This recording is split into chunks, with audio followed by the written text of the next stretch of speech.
A sudden decree turned the air in Kiev electric, as if a distant thunder had split the sky. From August 28, every man aged 18 to 22 could walk out of Ukraine with just a passport and the Reserve Plus app, printed or on a screen. The notion that a war-torn nation would let its youth slip through its doors felt like a paradox, a strange bargain whispered among cafes and train stations. How long will this fragile opening survive? Could tomorrow's cabinet reshuffle seal the gate forever, leaving a generation stranded? The official story sings of freedom, crediting President Zelensky as the initiator and the cabinet as merely a confirmer. But beneath the melody, doubts crawl like shadows. Last segment explained the decree's surface, now we dive deeper. Officials claim no age-by-age statistics exist, only the total flow of entries and exits. Border spokesman Andriy Demchenko repeats this, yet the claim feels hollow amid a war that thrives on secrecy. Who can verify how many young men have already fled? The numbers likely hide in closed reports, buried where power prefers them unseen.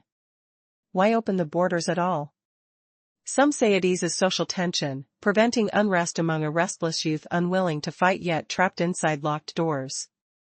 Others argue it signals to the West that Ukraine is moving toward peace, releasing its young as a diplomatic gesture.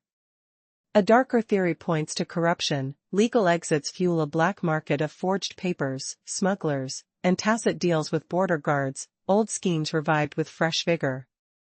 The real danger, however, lies in the ease of reversal. No parliamentary marathon is required, a simple cabinet order can freeze the passage overnight. Ministers meet, raise a hand, and the tide turns. Tomorrow, the same border could turn its back on every 18 to 22-year-old, leaving them exposed to the conscription machine that sees them as the ideal reserve, young, healthy, fit for service. What will happen when the front stiffens and the doors close? We have seen the policies ripple across society, now the consequences flare. Small cafes, local shops, delivery services watch their staff vanish as couriers and waiters disappear beyond the frontier. In cities like Lviv, empty tables echo with the clatter of vanished plates, while university corridors stand silent, lecture halls yawning empty. Deans complain, professors note the collapse, yet the cabinet brushes it aside as a minor inconvenience. War, they say, takes precedence. Families feel a bittersweet relief, believing they can shield their sons from mobilization, but fear gnaws at every heart. Today's freedom may be tomorrow's trap. Rumors of lowering the conscription age surface, whispering of 20, then 21, even 18, a chilling echo of distant conflicts where children marched to battle at 12. Could women soon be drafted? The debate flares and fades, leaving uncertainty in its wake. As the cabinet holds the levers of exit and entry, the nation teeters between hope and dread. If you have a chance to leave right now, will you seize it, knowing the gate might slam shut at any moment? The story hangs in the balance, waiting for the next decisive order. What if the government handed out travel permits like candy, only to snatch them away the next sunrise? Imagine standing at a checkpoint, the cold metal gate humming, while the stamp in your passport glows for a single day, and then vanishes, leaving you stranded as the crowd behind you sighs in frustration. How many young lives will be caught in that fickle tide, and what darkness looms when the next order is signed? Summary of the previous segment: the borders can be sealed at a moment's notice. No parliament, no complex statutes are required. A simple cabinet decree suffices. Ministers meet, raise their hands, and the decision is final. Starting tomorrow, every 18 to 22-year-old will be turned away at the frontier. That is how the system operates. Decisions arrive from the top, like a phone call that changes everything. Today the permits are printed, tomorrow they may disappear. This age group, healthy, strong, perfect for the troops, is treated as a reserve pool.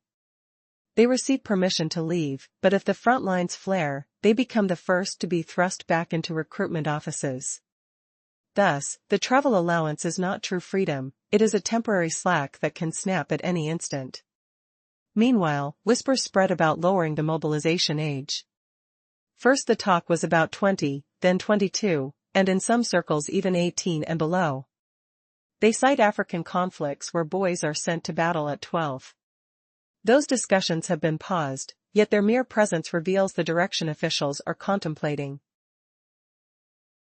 The same pattern occurred with the idea of drafting women. Officials debated it loudly, withdrew after public outcry, but no guarantee it won't return. What about those aged 22 to 25? The grip remains tighter. Some deputies tried to push for exit permits for them, but the chances are slim. Why? Each day someone turns 25, providing the state with another conscript, a constant resource the authorities will not discard. Talk even surfaces about drafting schoolchildren, training them for war from youth. It sounds extreme, yet certain politicians argue it. The business world already feels the strain. Small cafes, shops, delivery services lose their core workforce. Couriers, waiters, sellers vanish en masse. In Vilnius this creates a crisis, yet the leadership seems indifferent. Universities face the same exodus, lecture halls echo with emptiness, lectures crumble, and deans lament the breakdown while the cabinet shrugs it off as a minor issue. War, they claim, outweighs education. Families react in their own way. For parents, this permission is a chance to shield their sons from conscription. Joy mingles with dread, because today they can flee, and tomorrow the border may turn them back. That lingering anxiety has become part of daily life. All these moves are inseparable from politics. The president sparked the idea, the cabinet cemented it, but the real motives spark endless debate.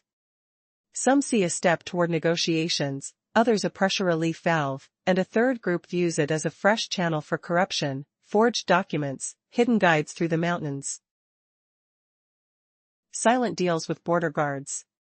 Now, as the nation teeters between open gates and locked doors, one question remains: will the next decree finally shut the borders for good, leaving an entire generation stranded and the country more isolated than ever?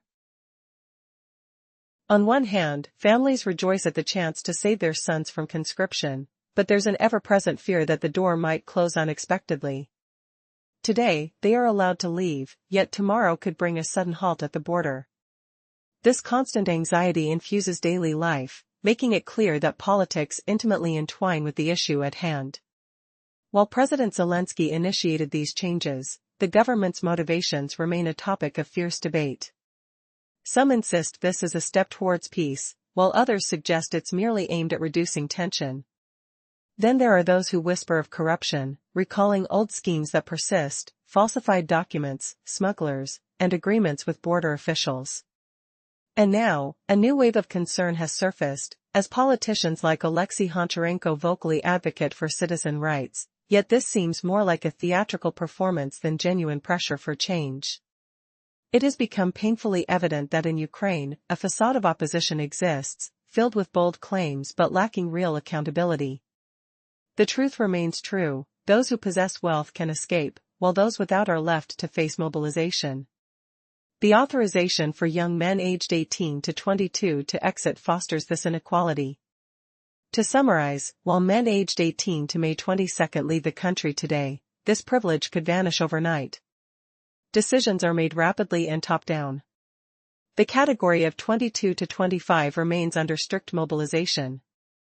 Discussions about lowering the age threshold suggest authorities are seeking new reserves.